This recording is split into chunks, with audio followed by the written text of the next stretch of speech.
खींचूंगा? कुछ नहीं है बेटा, कुछ भी तो नहीं है उसमें। चलिए मंगलाचरण करते हैं, फिर डिस्कस करते हैं।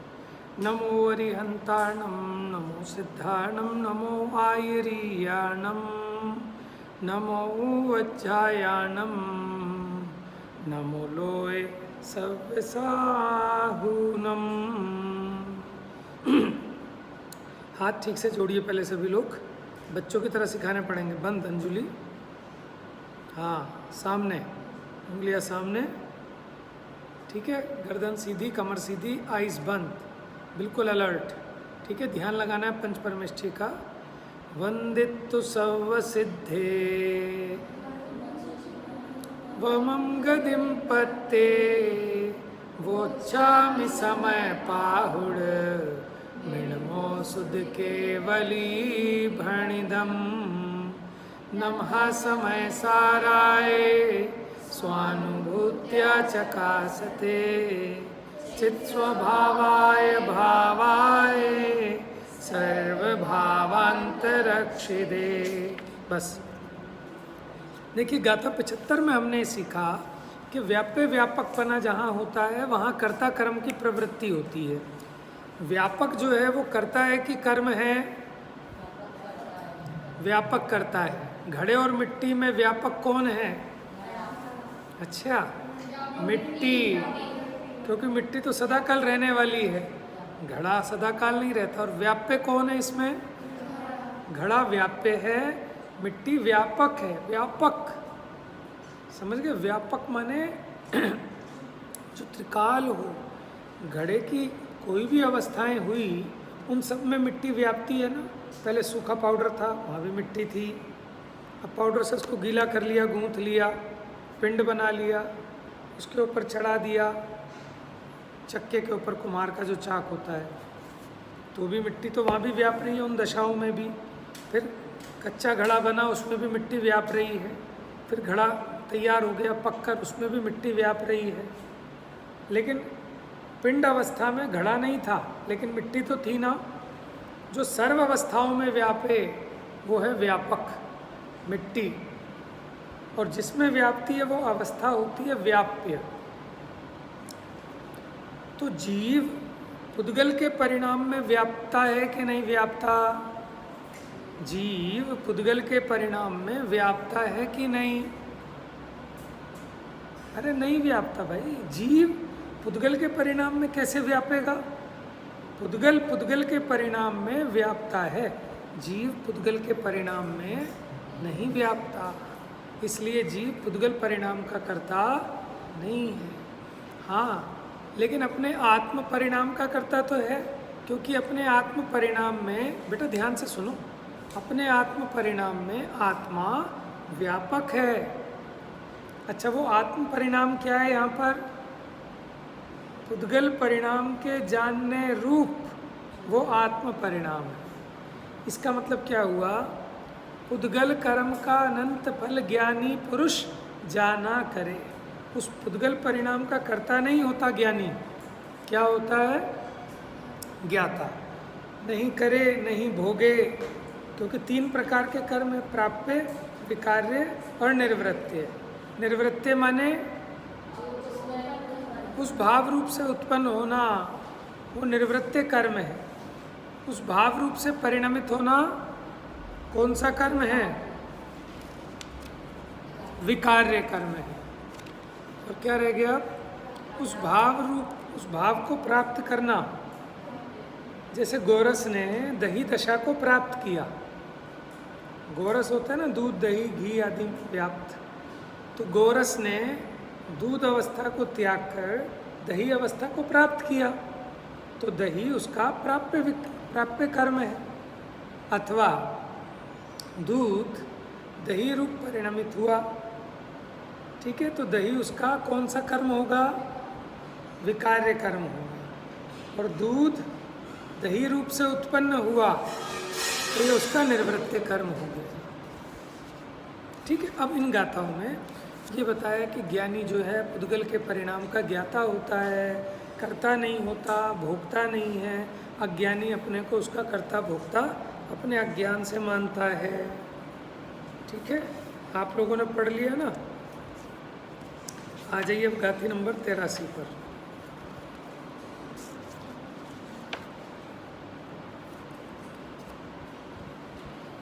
देखिए 83 नंबर गाथा मिल गई बेटा जल्दी से। अब जो बात चल रही है उसका एक तरीके से उपसंहार है।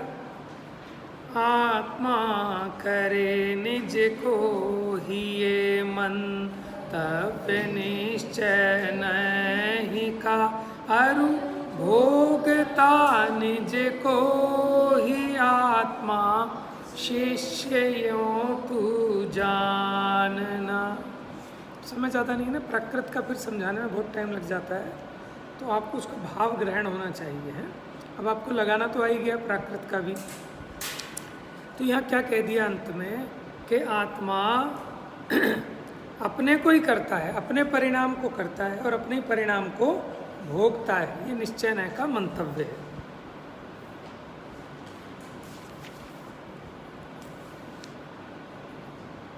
देखो 84 नंबर भी इसी से रिलेटेड है, देखेंगे। 84 नंबर गाथा पढ़ो। आत्मा करे बहु भांति पुद्गल कर्म मत व्यवहार का अरु वो ही पुद्गल।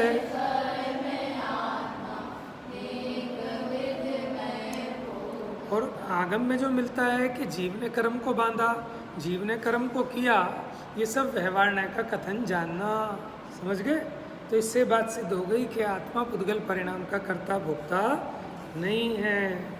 फिर वही व्याप्य व्यापक भाव से मिट्टी घड़े को करती है। देखो कर्ता कर्म में व्याप्य व्यापक भाव चाहिए और भोक्ता भोग्य में भाव्य भावक भाव चाहिए। अंडरलाइन कर लो इसकी टीका में, 84 की जो टीका है। जैसे भीतर व्याप्य व्यापक भाव से मिट्टी घड़े को करती है और भाव्य भावक भाव से मिट्टी ही घड़े को भोगती है।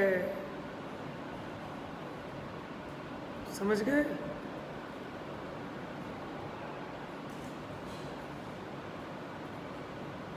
तो कह रहे कुम्हार अपने परिणाम का भोक्ता तो है, लेकिन कुम्हार घड़े का भोक्ता।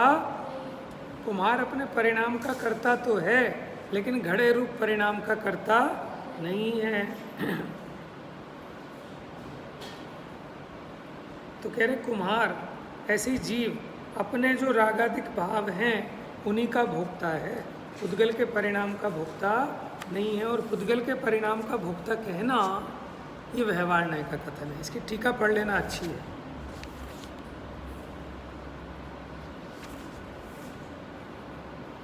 चलो इसका भावार्थ पढ़ देते हैं। पढ़िए, कौन पढ़ेगा बुलंद आवाज में? पढ़ोगे? पढ़ो जल्दी से, आवाज़ आनी चाहिए यहाँ तक, जल्दी से, फास्ट ट्रैक पे। बेटा देखो फटाफट भावार्थ देखो इसका जल्दी से। यस। पुद्गल कर्म को परमार्थ से पुद्गल द्रव्य ही करता है। जीव तो पुद्गल कर्म की उत्पत्ति के अनुकूल अपने रागादि परिणामों को करता है और पुद्गल द्रव्य ही कर्म को भोगता है। जीव तो पुद्गल कर्म के निमित्त से होने वाले अपने रागादि परिणामों को भोगता है। परंतु जीव और पुद्गल का ऐसा निमित्त भाव देखकर अज्ञानी को ऐसा भ्रम होता है कि जीव पुद्गल कर्म को करता है और भोगता है। अनादि अज्ञान के कारण ऐसा अनादि काल से प्रसिद्ध व्यवहार है। समझ गए? ये क्या है? ये अनादि काल से ऐसा प्रसिद्ध व्यवहार है अज्ञान के कारण।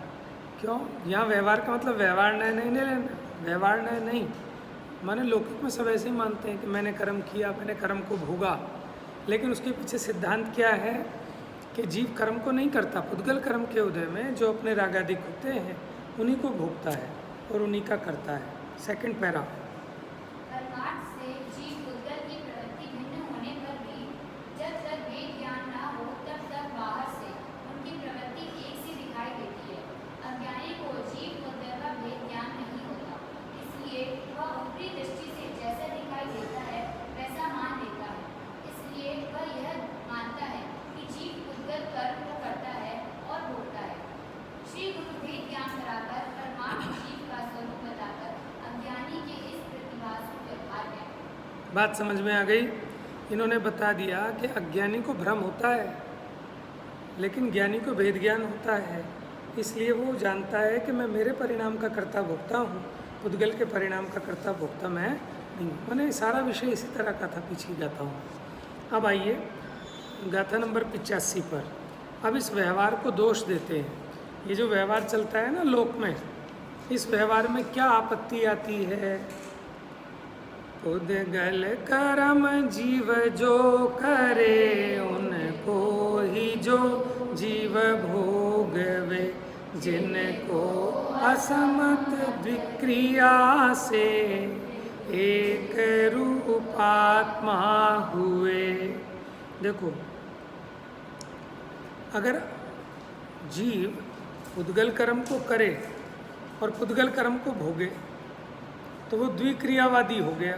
माने जीव अपनी भी क्रिया को करे, और ये प्रश्न आएगा कि जीव द्विक्रियावादी कैसे हो गया? कि जो ऐसा मानता है कि जीव जीव की क्रिया को भी करता है और पुद्गल की क्रिया को भी करता है, उसने क्या माना? द्विक्रियावाद का सिद्धांत पुष्ट किया। जबकि द्विक्रिया मानना ये मिथ्यात्व है। एक द्रव्य की एक क्रिया होती है, और ये जिन देव को सम्मत नहीं है। माने भावार्थ देखो नीचे, पढ़ो। क्या नाम है बेटा? आर्य। भावार्थ पढ़ो जरा जोर से। दो द्रव्यों की क्रिया भिन्न ही है। जड़ की क्रिया को चेतन नहीं करता और चेतन की क्रिया को जड़ नहीं करता। जो पुरुष एक द्रव्य को दो क्रियाएं करता हुआ मानता है वह मिथ्या दृष्टि है, क्योंकि दो द्रव्य की क्रिया को एक द्रव्य करता है ऐसा मानना जिन्हें भी भगवान का मत नहीं। बात समझ गए? तो जो ऐसा मानता है कि जीव पुद्गल कर्म को करता है, भोगता है, ठीक है, उसके मत में क्या हुआ? द्विक्रियावाद को माना। समझ में? इसलिए उसको दोष दिया। ये भी आपका पुराना ही प्रकरण है। हमारा तो अभी ये 87 से चालू होगा। फिर दो क्रियाओं का अनुभव करने वाला मिथ्या दृष्टि कैसे है? जीव भाव पुद्गल भाव दोनों, इससे ही मिथ्या।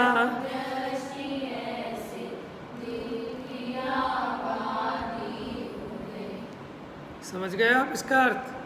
कि जीव भाव पुद्गल भाव, इन दोनों भावों को अगर आत्मा करे, जो ऐसा मानता है वो मिथ्या दृष्टि है, क्योंकि उसने द्विक्रियावाद माना। एक बात बताओ, कुम्हार घड़े को बनाने का करता है कि घड़े को बनाने में अनुकूल अपने योग और उपयोग का करता है? अगर आप कहते हो दोनों का करता है, देखो योग क्या है कि उसके आत्म प्रदेशों की जो चंचलता, हस्तादि का व्यापार करने रूप जो आत्म प्रदेशों की चंचलता, वो है योग।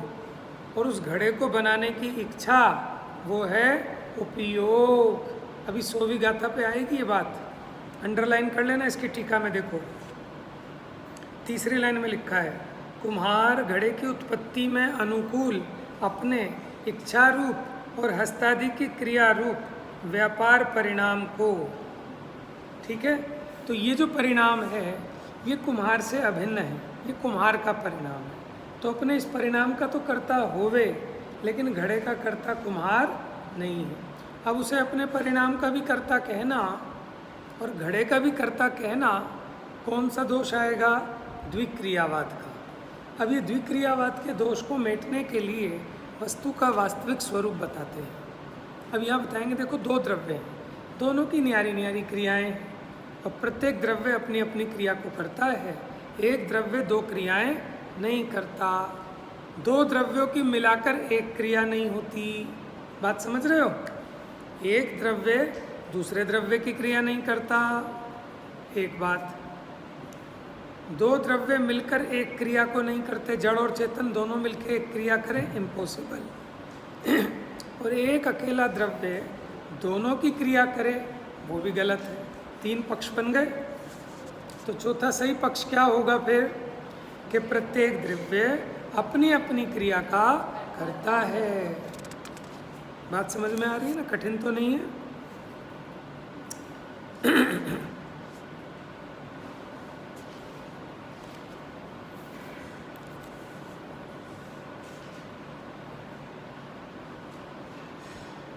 अब बड़े इंपॉर्टेंट कलश आ गए। आइए कलश नंबर 51, ये याद करना है सबको।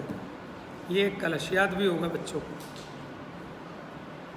यह परिणमति सकर्ता, यह परिणामो भवेत्तु तत्कर्म,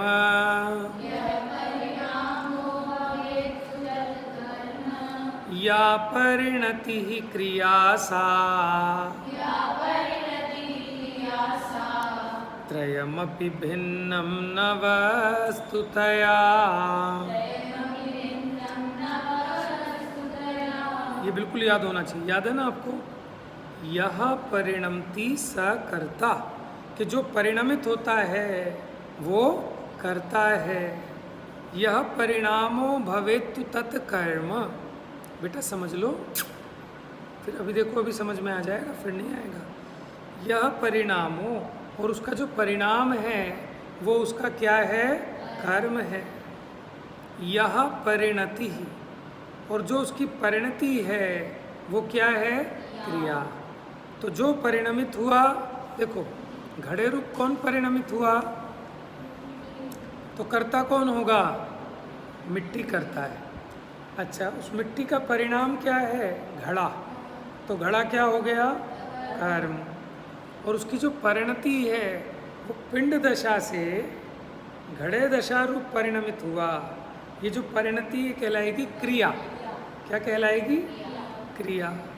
त्रयमपि भिन्नम न वस्तुतया, वास्तव में तीनों भिन्न नहीं है। कौन कौन? कर्ता, कर्म और क्रिया वास्तव में भिन्न भिन्न नहीं है, एक ही वस्तु है। आ गई बात समझ में? 2-4 कलश हैं, जरूर पढ़ाऊंगा। ये 51 नंबर का कलश सबको याद होना चाहिए। नंबर भी इसका बहुत बढ़िया, 51 रुपया। चलिए देखिए। एक परिणमति सदा,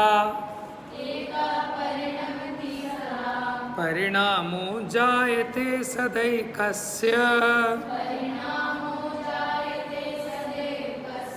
जाति स्मरण करो अपना, जाति स्मरण नहीं तो स्मृति ज्ञान। एकस्य परिणति स्यात्, नेकमप्येकमेव यतः। तो वो कह रहे एक ही परिणमित होता है, उसका एक ही परिणाम होता है। एकस्य परिणति, उसकी एक ही परिणति होती है। माने एक कर्ता, उसका एक अपना कर्म और उसकी अपनी क्रिया। चेतन करता है तो उसका चेतन कर्म होगा, चेतन क्रिया होगी, ठीक है।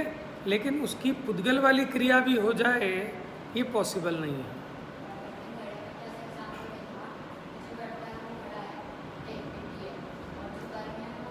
तो मुझे बताओ, मिट्टी और घड़ा अलग अलग है कि एक है? बात समझ गए ना? इसलिए वो कह रहे हैं वस्तु रूप से अलग अलग नहीं है, कि घड़े रूप वस्तु अलग हो, मिट्टी रूप वस्तु अलग हो, ऐसा नहीं है। मिट्टी वस्तु, उसका परिणाम घट है।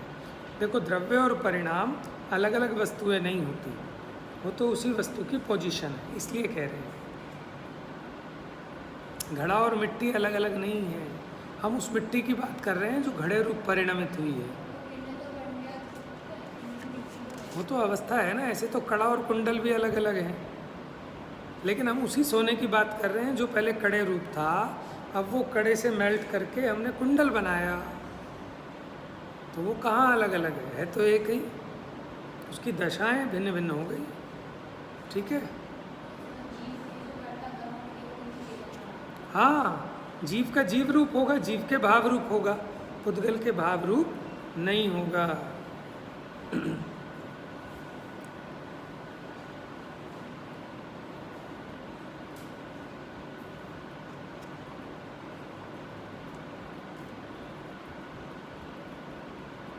क्योंकि स्यात अनेक मपी एक में, कि स्यात माने किसी अपेक्षा अनेक है। कर्ता कर्म क्रिया का भेद डाला, फिर भी वास्तव में वस्तु एक है, क्योंकि कर्ता कर्म क्रिया के प्रदेश अलग अलग नहीं होते। समझ में आ रहा है स्वस्ति? देखिए, पढ़ते हैं कलश, मतलब वो जो पढ़ा है ना आपने, उसी को और स्पष्ट कर रहे हैं। देखो, नो भौ परिणमति खलु, हाँ सॉरी, नो भौ परिणमतः खलु,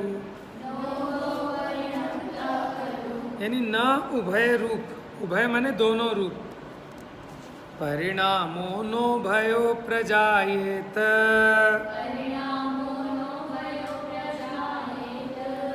उभयोर्न परिणतिः स्यात्। देखो स्यात् है, स्यात्, ठीक है। यत, अब यत अलग है, स्यात् यत अनेक, अनेकम,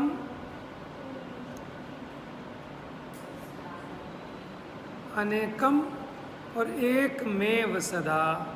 तो यहाँ क्या कह रहे हैं कि नौ भौ परिणमतः, उभय माने दो द्रव्य एक होकर परिणमते नहीं, और दोनों की नो भयो परिणामो नो भयो प्रजायेत, दोनों का मिलकर एक परिणाम नहीं होता। दो माने दो भिन्न भिन्न जाति के द्रव्य मिलकर, समान जाति के भी हों, एक मैं जीव एक आप जीव, दोनों का मिलकर एक परिणमन तो हो नहीं सकता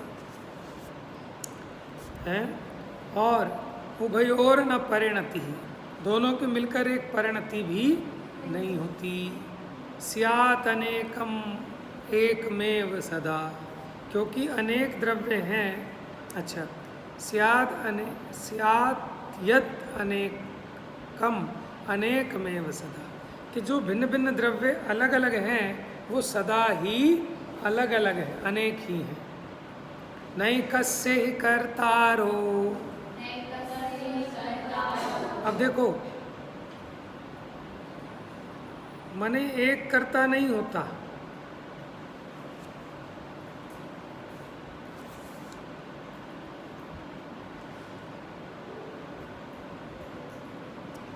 अच्छा पूरा पढ़ो। नैकस्य हि कर्तारो द्वौ सतो द्वे कर्मणि न चैकस्य,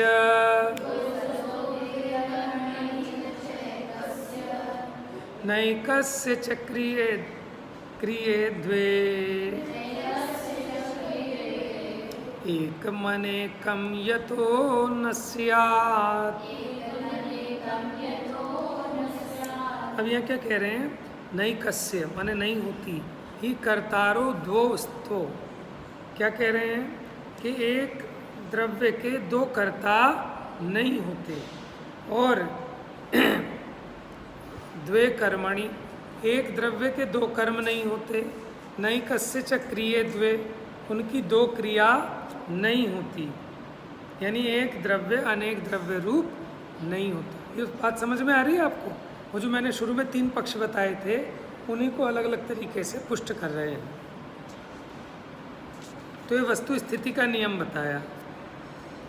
अरे आपको पता है वो आत्मज्ञानम स्वयं ज्ञानम कौन से उसमें है अधिकार में, संवर अधिकार में किसमें है? आत्मज्ञानम स्वयं ज्ञानम ज्ञानात् अन्यत् करोति किम परभावस्य कर्तात्मा मोहोयम व्यक्, या तो कर्ता कर्म अधिकार में होगा या सर्व शुद्ध ज्ञान अधिकार में होगा। चलिए हाँ तो आगे कलश है कि जो अनादि से अज्ञान चला आ रहा है, अगर ये एक बार भी नाश को प्राप्त हो जाए तो फिर ये पुनः उत्पन्न ना हो।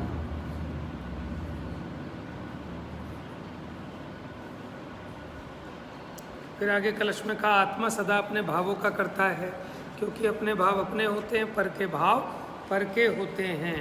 तो इस प्रकार ये आपका जो द्विक्रियावाद वाला प्रकरण था कि एक द्रव्य दूसरे द्रव्य का करता है कि नहीं करता है, वो यहाँ 86 गाथा तक कंप्लीट हुआ। माने 76 से चलकर 86 तक कंप्लीट हुआ। 11 गाथाएं हो गई ना, है बात समझ में आ रही है इन 11 गाथाओं की विषय वस्तु। अब आ जाओ जो 87 नंबर गाथा थी।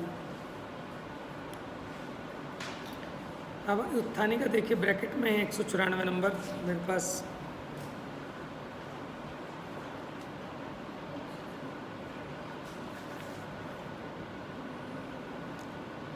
पढ़ूं गाथा नंबर 87, उसकी हेडिंग देखो ब्रैकेट में है, ध्यान से सुनना बेटा, ध्यान से आप उंगली रखो अपनी बुक में।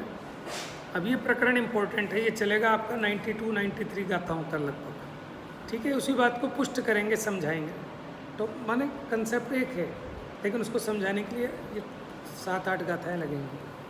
ठीक है, फिर से उसी बात पे आ जाएंगे, कुम्हार और घड़े वाली पे जो चल रही थी अभी, है। हाँ, देखो आचार्य ने कितनी मेहनत से बारंबार समझाया है। देख लो, भी गाथा देख लेते हैं, बस फिर पूरा करते हैं। पर द्रव्य के कर्ता कर्मपने की मान्यता को अज्ञान कहकर ये कहा कि जो ऐसा मानता है वो मिथ्या दृष्टि है। कैसा मानता है? एक द्रव्य को दूसरे द्रव्य का कर्ता, दोनों कर्ता मिलकर एक द्रव्य के परिणाम को करते हैं, इन सबको क्या कहा? मिथ्या दृष्टि। अब आशंका है,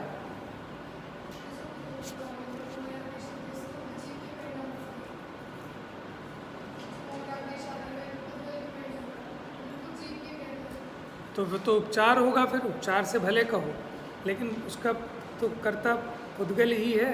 अब यही बात स्पष्ट करेंगे यहाँ पे, जो तुम्हारा प्रश्न है ना, अब इसी बात की स्पष्टता के लिए ये गाथाएँ स्टार्ट हुई हैं, क्योंकि यहाँ बताएंगे कि जो मिथ्यात्वादी हैं वो भी 2 प्रकार के हैं।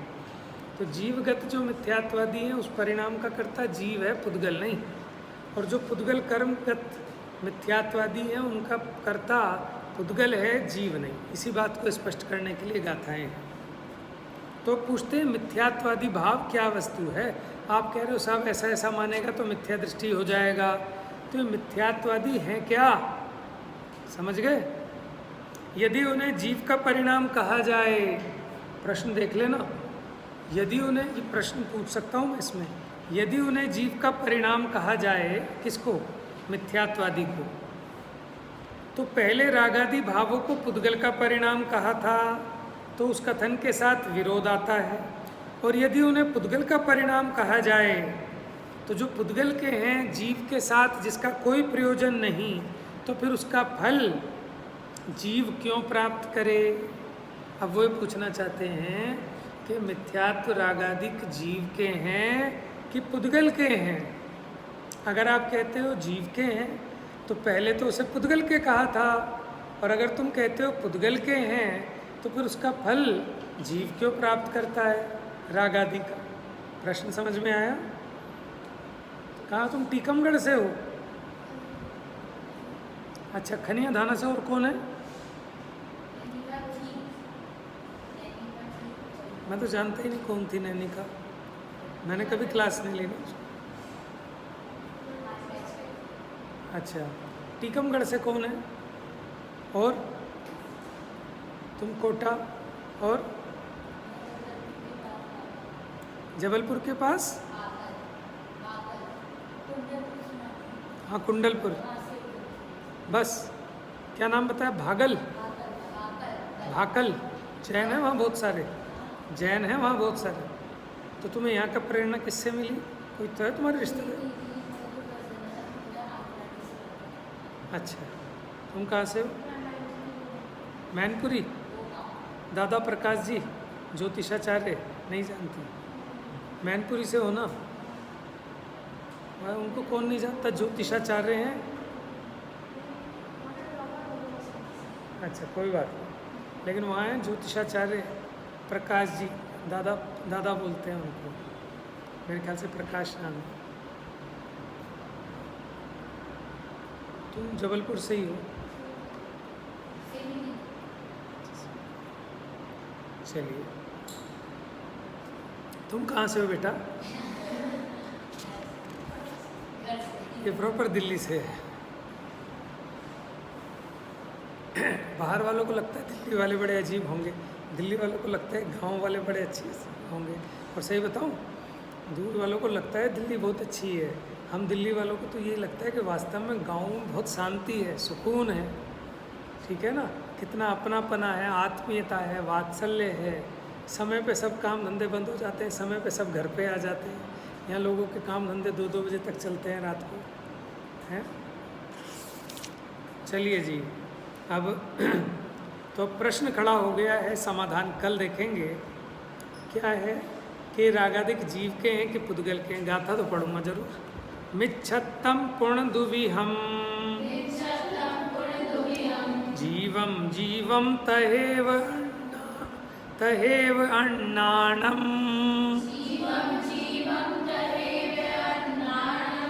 अविरति जोगो मोहो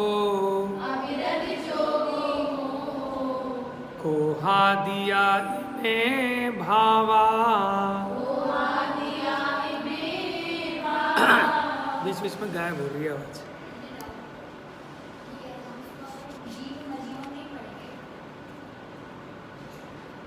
वैसे है तो यही जीव मजीवम। हाँ अजीब है ना, इसलिए मुझे आदत पता नहीं वही बोलने की, जीवम जीवम। हाँ जीव मजीवम। देखो मिच्छत्तम पूर्ण दुविहम, यानी मिथ्यात्व दुविहम माने दो विध है। जीव मजीवम, बेटा ध्यान से देखो कि दो प्रकार का कैसे है मिथ्यात्व, जीव मिथ्यात्व और अजीव मिथ्यात्व। तहेव अन्नाणम, उसी प्रकार अज्ञान भी दो प्रकार का। कौन कौन सा? जीव और अजीव। इसी प्रकार अविरति भी, योग भी, मोह भी, क्रोध आदि भी। क्रोध मान माया लोभ सब ले लेना। इमे भावाए, जितने भी भाव हैं ये सब दो दो प्रकार के हैं। कैसे हैं? कल इसकी टीका बताएंगे थोड़ा सा, इनमें टाइम लगाना पड़ेगा मुझे, ठीक है ना। 2-3 गाथाओं में टाइम लगाऊंगा, इससे फिर आपको पूरा कंसेप्ट क्लियर हो जाता है, ठीक है। फिर हम सीधा 100 पे पहुँचेंगे, ठीक है, लेकिन इसमें टाइम लगेगा। जा वाणी के ज्ञान से सूझे लो कालो, सो वाणी पस। देखो जो उसको लाभ लेना चाहते हैं बेटा, अपने आप एक बार पढ़ लेना, रीडिंग तो कर लेना। कुछ नहीं कर पाओ तो कम से कम भावार्थ की रीडिंग जरूर कर लेना। जाइए बेटा।